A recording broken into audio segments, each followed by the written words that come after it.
dibunuh tanpa hak atau dengan melawan hukum, atau dalam bahasa yang umum dengan sewenang-wenang, itu pantas dan harus diusut sampai tuntas, dan pelakunya maupun yang melakukan peserta melakukan pembunuhan maupun yang memerintahkannya harus dihukum dengan seberat-beratnya, tanpa mengecilkan komandan-komandan danjen-danjen yang lain. Pada saat disebut namanya biasa-biasa aja, tapi pada saat disebut danjen kesekian, Mayor Jenderal TNI Prabowo Subianto, wah gegap gempita anggotanya menyambut itu, tepuk tangan, menunjukkan betul-betul dia meninggalkan kesan-kesan yang baik di Kesatuan Republik. Bisa saja beliau punya strategi tertentu, karena kita tahu bagaimanapun dia punya kedekatan juga dengan presiden sebelumnya, kemudian juga wakil presidennya adalah anak dari presiden sebelumnya. Mungkin beliau punya strategi tertentu, tapi harapan kita juga waktu itu jangan terlalu lama, lebih cepat lebih baik, sebelum bangsa ini akan semakin rusak gitu.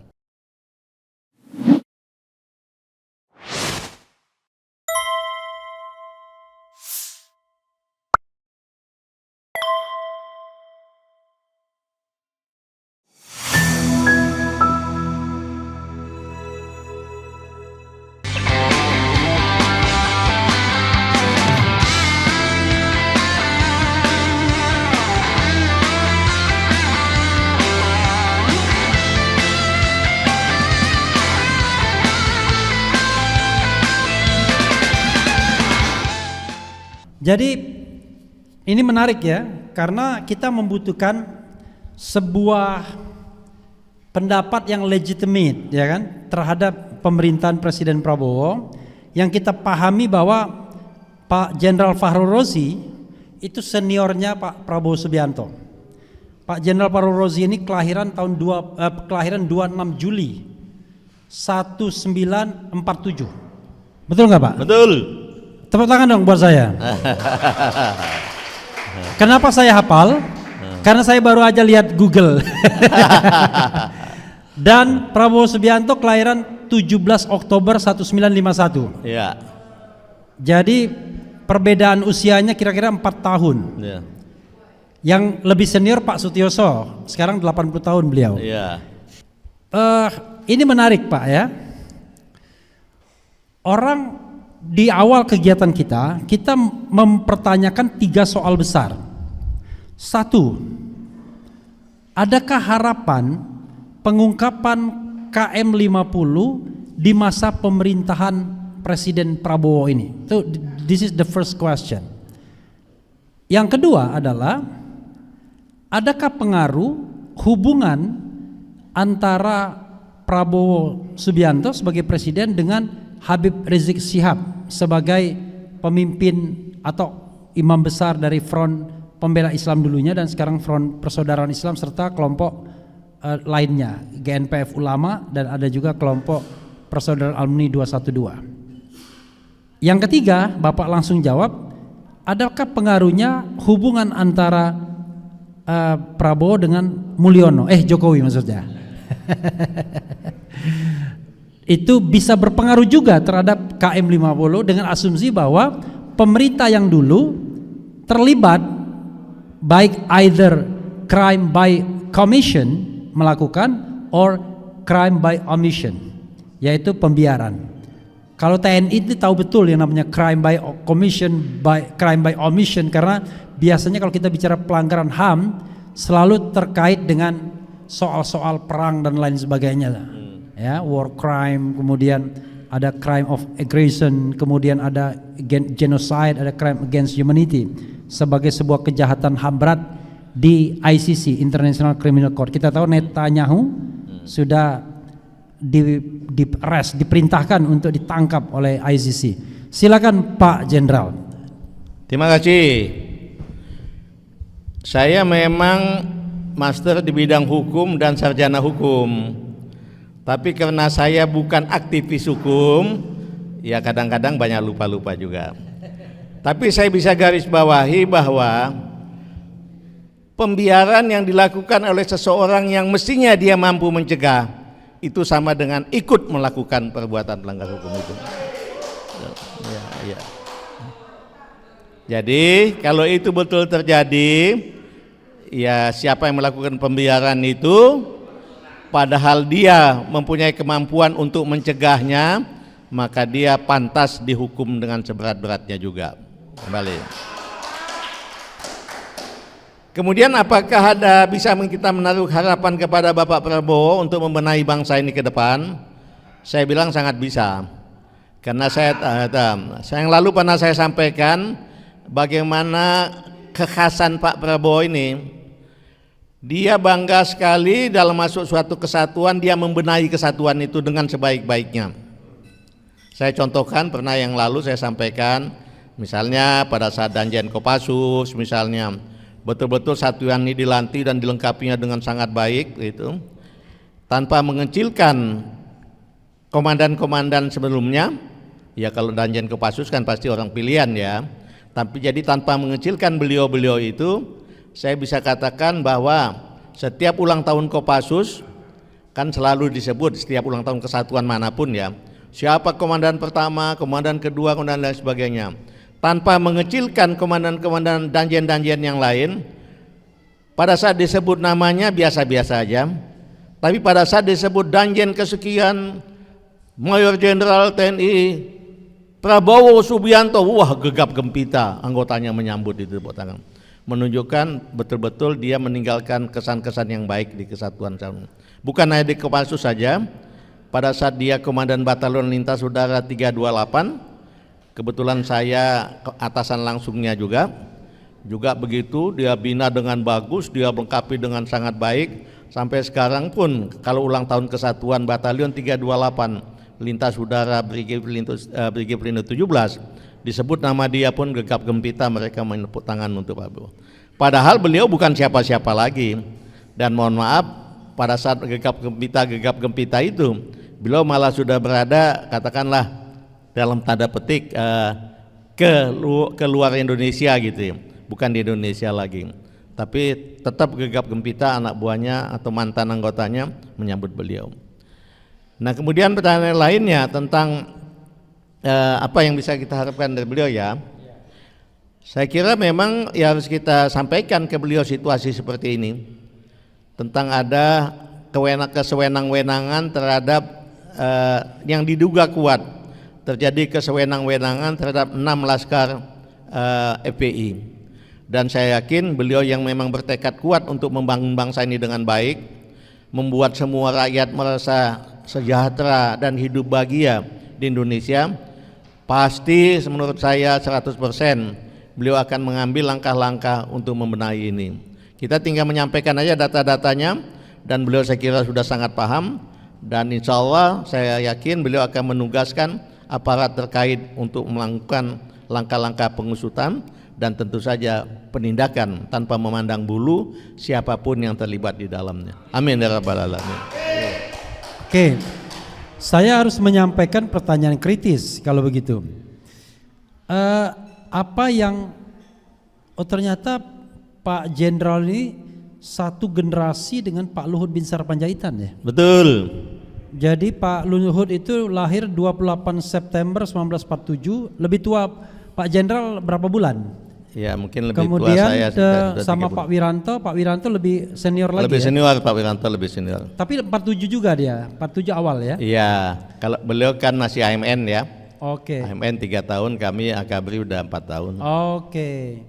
Jadi pertanyaannya adalah yang disampaikan Pak Jenderal itu harapan atau persoalan statement etis seorang senior, atau memang sebuah keyakinan bahwa Pak Prabowo memang pasti akan melakukan proses pengungkapan kasus ini seadil-adilnya, setransparan mungkin. Karena latar belakangnya sederhana, kasus ini kasus yang sangat janggal. Saya sebagai orang hukum cuma geleng-geleng kepala bagaimana hukum ditelanjangi di depan mata. Ini mohon maaf Pak, seperti kita melihat orang mencuri di depan kita, kita tahu dia mencuri tapi dia dengan santainya mengatakan tidak mencuri, padahal kita melihat dengan mata kepala sendiri. Nah, saking transparannya. Tapi tiba-tiba Pak Jenderal mengatakan Pak Prabowo akan mengungkapkan ini. Silakan Pak. Ya sebagaimana saya katakan tadi, beliau betul-betul punya tekad untuk menjadi presiden yang sesungguhnya buat bangsa Indonesia ini. Beliau diberikan kepercayaan, dia mohon maaf beliau sudah gagal 3 kali menjadi presiden. Saya kira beliau ingin menunjukkan harus menunjukkan dan ingin menunjukkan kepada rakyat Indonesia bahwa saya ini Prabowo betul-betul 3 kali ingin jadi ikut kompetisi untuk jadi wakil presiden sebelumnya dan jadi calon presiden, betul-betul untuk membenahi bangsa ini agar menjadi bangsa Indonesia yang baik sebagaimana yang dicita-citakan oleh pendiri bangsa ini. Kedua, saya memang dalam kapasitas dua-duanya, baik sebagai pernah menjadi atasannya, pernah menjadi temannya yang sama-sama pendidikan sekolah. Saya pernah sampaikan bahwa kami pernah bersama bertiga mengikuti pendidikan jangka pendek intelijen di Hawaii. Saya pimpinannya, beliau salah satu yang sama-sama dengan saya. Bahasa Inggris saya tidak sebaik Prabowo pasti. Beliau sangat membantu saya dalam melakukan kepemimpinan saya pada saat kami mengikuti pendidikan pendek intelijen di Hawaii, Amerika. Satunya lagi siapa Pak? Bertiga ini? Ada satu lagi ya dari Kopassus juga, tapi udah meninggal, saya tidak ingin sebut namanya. Oke. Sudah meninggal sekarang. Ya. Jadi betul-betul kami sama-sama, saya paham beliau sebagai atasan dan sebagai yang pernah menjadi atasannya di dalam kepemimpinan. Dan dalam pergaulan pun saya paham sekali tentang Prabowo ini.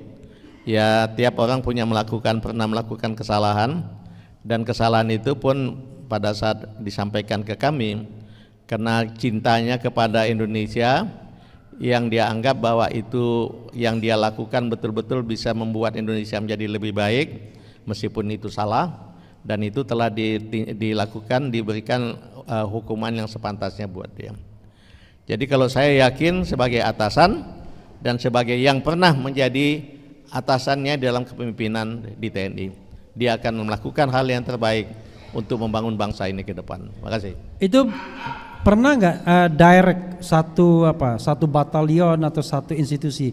Kalau sama Pak Luhut kan memang dia Kopassus, Pak Luhut ketuanya, dia wakilnya dalam divisi apa gitulah, Gultor atau apa nggak ngerti, saya lupa saya. Iya. Nah kalau Pak Jenderal, pada saat beliau Komandan Batalion 328, di atasnya adalah brigade.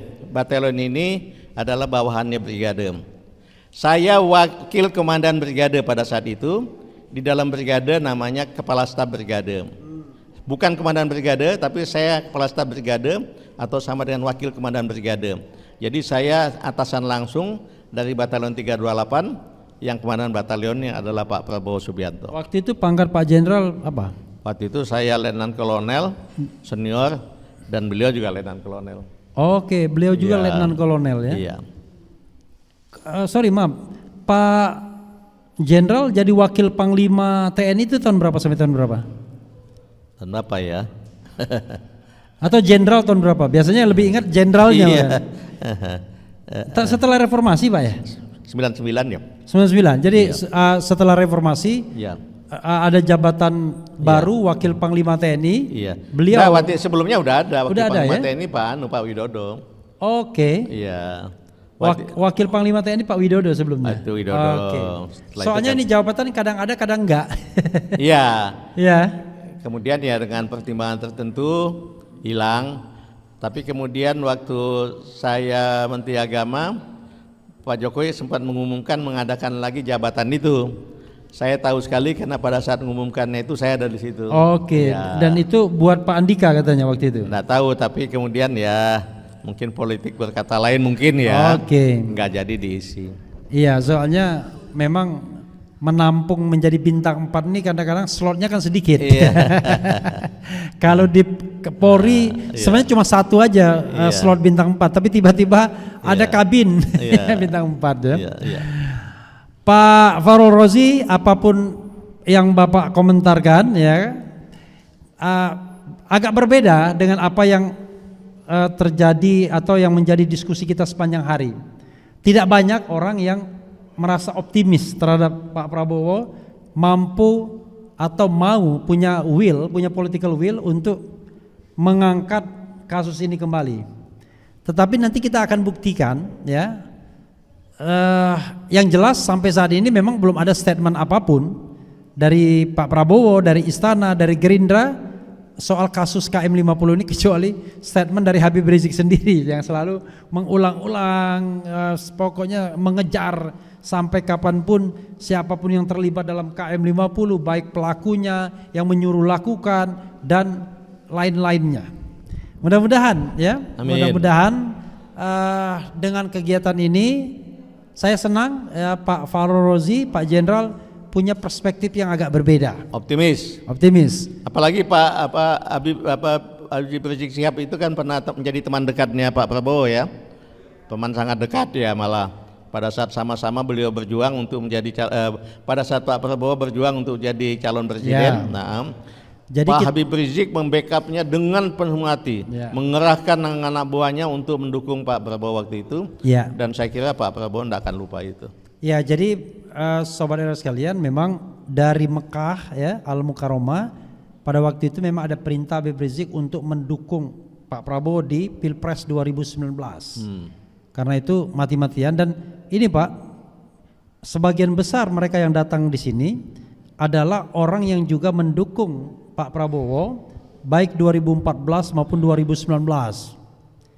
Tetapi seperti Pak Jenderal juga 2024, mereka ini rata-rata pendukung Anies Baswedan. Ya. jadi why kita tidak akan jawab lebih lanjut, ya kan? Apakah karena Prabowo-nya berubah, ataukah ada barang yang lebih baik? Kalau kata Bahlil kan, barang itu lebih baik misalnya, kita tidak tahu. Tetapi intinya adalah bahwa people change, ya kan? Dan waktu juga tidak bisa sama seperti dahulu, ya kan? Closing statement Pak Jenderal buat sobat era sekalian dan kawan-kawan kita, baik yang sudah pulang maupun yang masih ada di sini. Ya, kita punya keyakinan untuk Pak Prabowo untuk melakukan hal yang terbaik buat bangsa ini. Amin. Dan kewajiban kita adalah membangun kondisi yang mendorong beliau untuk lebih cepat mengambil sikap sebagaimana yang dia sampaikan pada saat pelantikannya menjadi calon presiden pada saat dilantik sebagai presiden pada tanggal 20 Oktober yang lalu. Kembali, kewajiban kita mendorong beliau agar lebih cepat mengambil sikap yang sama dengan itu. Bisa saja beliau punya strategi tertentu, karena kita tahu bagaimanapun dia punya kedekatan juga dengan presiden sebelumnya. Kemudian juga wakil presidennya adalah juga adalah anak dari presiden sebelumnya. Mungkin beliau punya strategi tertentu, tapi harapan kita juga waktu itu jangan terlalu lama. Lebih cepat, lebih baik sebelum bangsa ini akan semakin rusak gitu. Itu harapan kita pada Pak Prabowo. Tapi kami semua yakin Bapak mampu dan akan melaksanakan tugas Bapak selaku Presiden Republik Indonesia dengan sebaik-baiknya, memihak kepada rakyat bagi sesuai dengan tujuan kemerdekaan yang dirumuskan oleh pendiri Republik ini. Salah satunya yaitu betul sesuai dengan sila-sila Pancasila. Jangan sampai ada hal-hal yang melanggar keadilan buat bangsa ini. Amin. Kembali saya garis bawahi, ada hukum salah satunya mengatakan keadilan harus ditegakkan meskipun langit akan runtuh. Assalamualaikum warahmatullahi wabarakatuh. Waalaikumsalam. Pak Jenderal, dasar saya minta nambah lagi. Di sini ada teman-teman ya. Kan sayang kalau tidak digunakan kesempatan ini eksklusif untuk bertanya. Ada nggak yang mau bertanya? Bertanya, menggugat. Oke, Pak Agus Yunanto, silakan ke depan. Pakai mic saya, nggak apa-apa. Mic saya. Makasih Bang Refli, Pak Jenderal. Satu aja bukan pertanyaan, tapi memohon bantuan Pak Jenderal. Karena Pak Jenderal saya yakin punya akses. Kita masih punya upaya di samping internal di kita, di teman-teman dan Pak Prabowo tentu saja, upaya melaporkan kejadian ini kepada PBB di Jenewa. Dulu tahun 2020 kalau nggak salah, salah seorang teman saya di Zurich melaporkan kasus ini ke PBB dan ditanggapi Cuma ketika surat balasan itu dikirimkan ke Indonesia, it never came up to now. Jadi mohon bantuan Jenderal, bagaimana caranya upaya kita membuat surat resmi itu efektif Jenderal kepada PBB. Seperti halnya ICC memutuskan untuk Netanyahu, seperti itu, similar seperti itu, tapi ini bukan ICC, but you know, gitu barangkali UN. Makasih Pak Jenderal. Bang Refli terima kasih. Agus Yunanto Pak Jenderal, beliau ini adalah salah satu tim Anies juga, divisi luar negeri, entah apa gitu pokoknya. Macam itulah. Oke, terima kasih Pak Agus Yunanto. Silakan Pak DHL. Nah, kan kalau dipancingin kan mau semua itu. Assalamualaikum warahmatullahi wabarakatuh. Selamat malam Jenderal. Saya salut kepada Jenderal yang masih mau tetap bersuara untuk kita sampai-sampai ikut moto dari Adagium Hukum, Fiat Justitia, Ruat Kulum. Tegakkan keadilan walaupun langit runtuh, walaupun kita mati, kan gitu. Amar ma'ruf nahi mungkar. Nah, permasalahan ini sedang berjalan.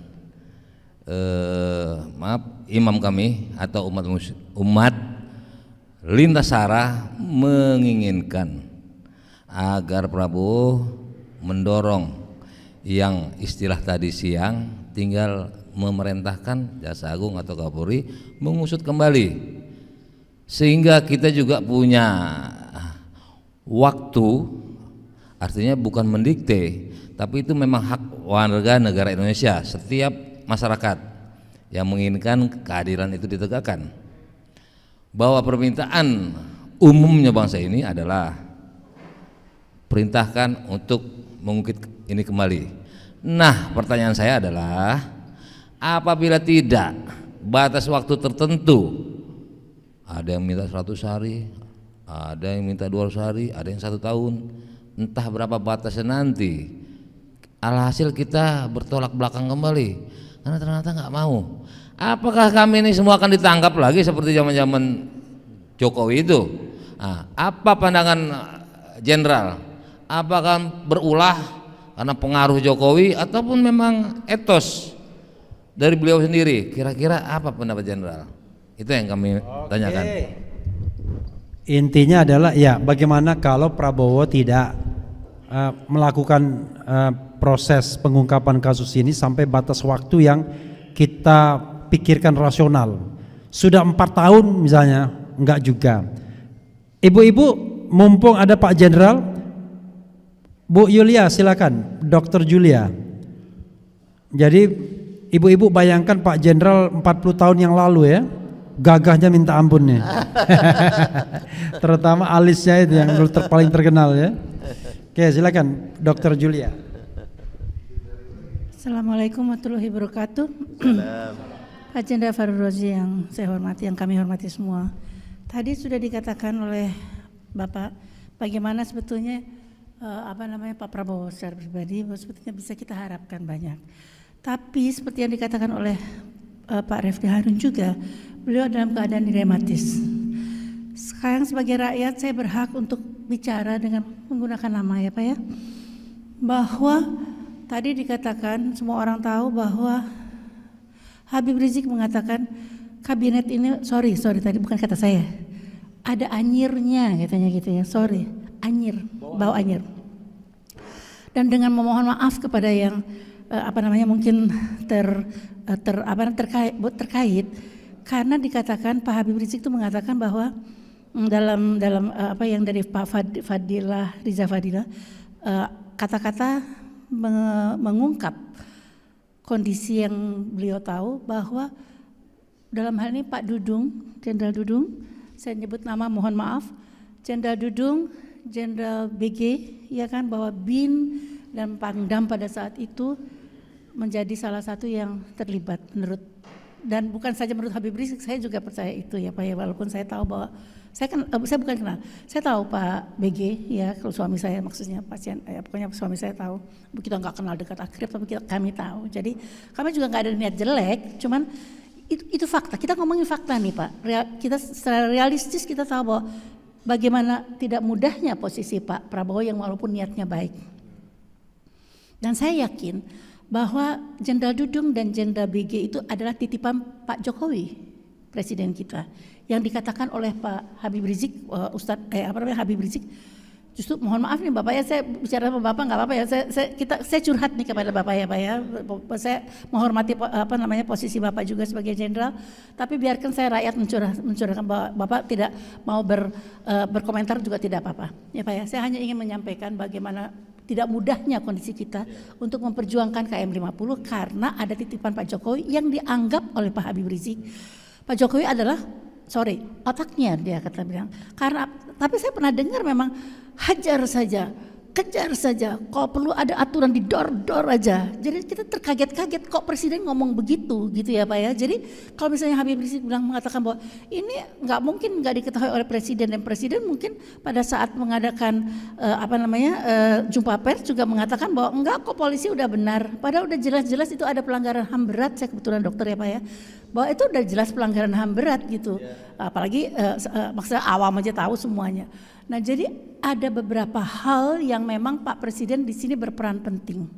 Dan tadi dikatakan oleh Pak Jenderal Sunarko, kalau misalnya tinggal aja Pak Prabowo bilang buka atau selesaikan, itu akan bisa selesai dengan mudah.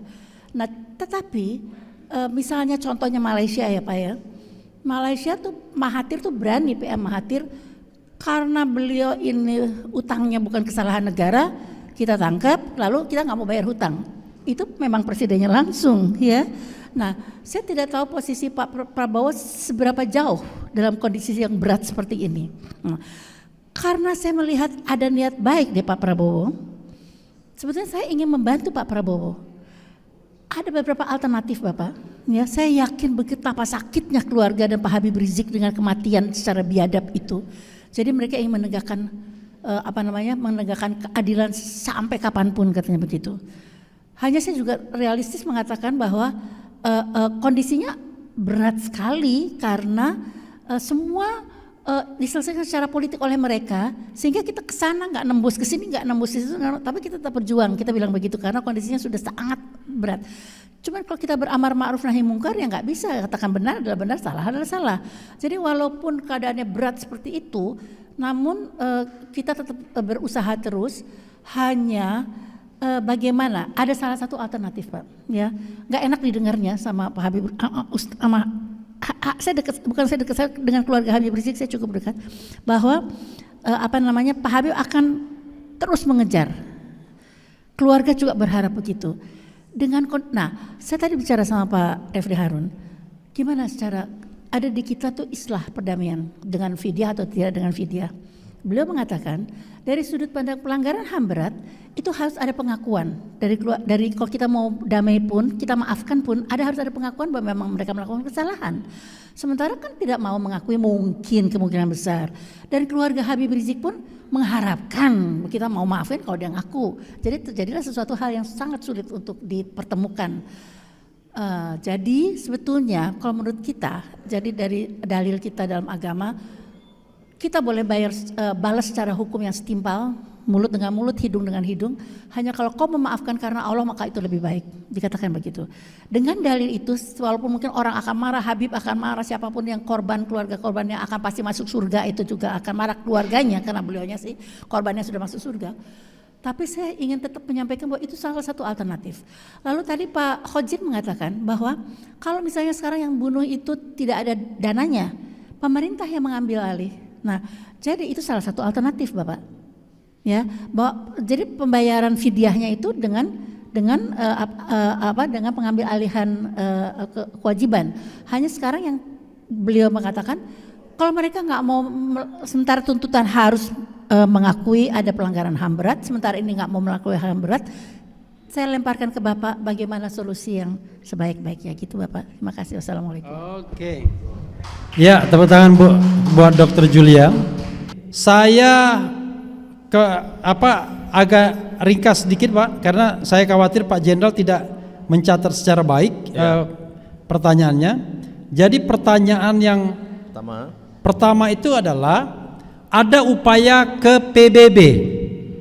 Bagaimana pendapat Pak Jenderal? Bahkan Pak Jenderal diminta suruh membantu. Ya. Kemudian Yang kedua, bagaimana kalau tidak ada tindakan untuk mengungkapkan dari Pak Prabowo dalam waktu yang rasional? Mungkin 3 tahun ke depan, 2 tahun ke depan, ternyata tak ada tanda-tanda itu, kata orang Malaysia, kan? Kemudian yang ketiga adalah bagaimana ada pesimisme, ini kabinet, kata Habib Rizik, masih bau anyir. Orang-orang yang terlibat dalam KM50 itu masih ada di kabinet sekarang, tanpa harus menyebut nama siapa, dalam imajinasi publik si ono, si ini dan lain sebagainya. Nah, yang terakhir, yang keempat, bagaimana kalau islah? Nah, cuma ketika dia ngomong sama saya bilang, Pak, dalam HAM itu kalau kita mau islah boleh, tapi yang namanya forgive boleh but not forget. Karena itu harus telling the truth. Itulah yang namanya rekonsiliasi, itu pengungkapan kebenaran, dimaafkan, baru kemudian kompensasi. Tapi mekanisme itu seharusnya sudah ada di dalam yang namanya Komisi Kebenaran dan Rekonsiliasi, yang unfortunately dibatalkan oleh MK, Pak, tahun 2006 akhir. Silakan Pak Jenderal jawab 4 persoalan ini. Terima kasih. Kalau ngajukan ke PBB, katakanlah ini sudah diusahakan di dalam ini, sama sekali tidak ada langkah-langkah untuk mengambil tindakan hukum. Ngajukan ke PBB saya kira itu hak setiap orang. Dan PBB itu tidak menerima pengajuan harus diadukan secara resmi oleh negara yang bersangkutan. Tidak mungkin dong. Oleh kebanyakan kejahatan negara kok. Tidak mungkin negara ngadukan ke PBB. Jadi biasanya mengadukan itu organisasi-organisasi tertentu atau kelompok-kelompok mereka sendiri yang merasa dirugikan. Dan pasti nanti kalau memang itu dipandang worth it, pasti mereka ngirim tim. Dan menurut saya kalau memang situasinya seperti itu, saya tidak menganjurkan, tapi dia juga tidak melarang. Menurut saya hak setiap orang untuk melakukan itu. Kita biasa berkali-kali tugas-tugas operasi ya. Kadang-kadang musuh yang kita kenal sudah sempat membunuh banyak orang, pada saat kita tangkap, kita koordinasi, ini perlu dibunuh, kayaknya buat apa sih dibunuh gitu ya. Nah, kadang-kadang nggak masuk akal kita tentang 6 laskar ini. Kesalahannya apa sih pakai dibunuh gitu? Jadi seperti orang ketakutan dari itu ciri-ciri manusia yang tidak punya akal sehat dan rasa takut yang berlebihan. Jadi kalau menurut saya ini pantas betul memang untuk kita minta diusut tuntas gitu. Kita tahu juga, kita katakanlah diri kita aja ya. Ada teman melakukan kesalahan, kita mau mengungkap nggak enak ya, tunggu aja orang lain yang menyampaikan, baru kita kasih kesempatan untuk dilakukan pemeriksaan. Menurut saya ya kira-kira Pak Prabowo mungkin seperti itu. Menurut saya kira-kira ya. Ada temannya, katakanlah temannya terlibat dalam begini, aku yang nyodorkan kurang enak kira-kira gitulah. Tunggu aja mereka yang merasa dirugikan menuntut. Nah, menurut saya oleh sebab itu yang merasa dirugikan jangan sampai bosan-bosan melakukan penuntutan menurut saya ya. Terus saja maju gitu ya. Iya, kayak beliau ya. Iya. Nanti kan mungkin akhirnya di penghujungnya beliau mengatakan, saya silakan aja kalau cara hukum saya nggak akan ikut-ikut. Menurut hukum, menurut konstitusi juga itu di luar kewenangan presiden. Presiden nanti pada amnesti, abolisi dan lain sebagainya itu, bukan ikut campur masalah hukum. Dan kita dorong aja Pak Prabowo untuk melakukan langkah-langkah seperti itu. Nah, tadi yang tentang masalah kok penjabat-penjabat itu masih ada juga di dalam pemerintahan. Ya, kita kembali, beliau katakanlah kita duga gitu ya, punya hutang budi dengan kelompok tertentu mungkin sebelumnya atau dengan pejabat sebelumnya, mungkin sampai dalam batas-batas tertentu dia kasih toleransi, mungkin bisa saja seperti itu. Kita kan nggak tahu apa yang ada dalam hati beliau, tapi memang kita minta Pak toleransi jangan lama-lama Pak, segera aja diambil langkah-langkah yang tegas karena Bapak Presiden begitu ya. Kita semua ada yang pemilih beliau, ada yang bukan pemilih. Tapi kalau beliau sudah jadi presiden, pasti kami semua akan mendukung Bapak. Oleh sebab itu Bapak jangan ragu untuk melakukan langkah-langkah untuk itu. Itu yang kita dorong kepada beliau. Itu yang bolak-balik kita diskusikan di sini. Apa langkah yang perlu kita lakukan di luar ini adalah mendorong Bapak Prabowo untuk segera mengambil langkah-langkah yang signifikan tanpa nunggu waktu lama, merealisasi isi pidato beliau yang beliau sampaikan pada saat pelantikan yang lalu tanggal 20 Oktober 2024. Begitu ya Pak. Oke ya. Jadi Pak Jenderal masih yakin ya? Yakin. Sama yakin. Jadi saya cuma untuk terakhir saya membacakan satu saja komentar dari sobat era sekalian di sini. Dia nulis begini, kutanya malam, dapatkah kau lihatnya perbedaan yang tak terungkapkan, tapi mengapa kau tak berubah, ada apa? Ada apa? Jadi itu saja Pak komentarnya. Baik, makasih. Makasih. Makasih. Ya, saudara sekalian, lagu dari Peter Pan itu ya, apa judulnya ya? Ada apa denganmu? Itu menggambarkan pertanyaan masyarakat yang punya ekspektasi tinggi terhadap pemerintahan sekarang. Ya. Kok ternyata nggak berubah? Ono opo denganmu? Ada owo katanya. Tetapi Pak Jenderal yakin ini hanyalah siasah, ya kan? Untuk kemudian nanti pada waktu tertentu yang rasional semua akan diungkapkan sebaik-baiknya dan seadilnya. Hopefully, insya Allah ya. Amin ya rabbal alamin. Amin ya rabbal alamin. Wassalamualaikum warahmatullahi wabarakatuh.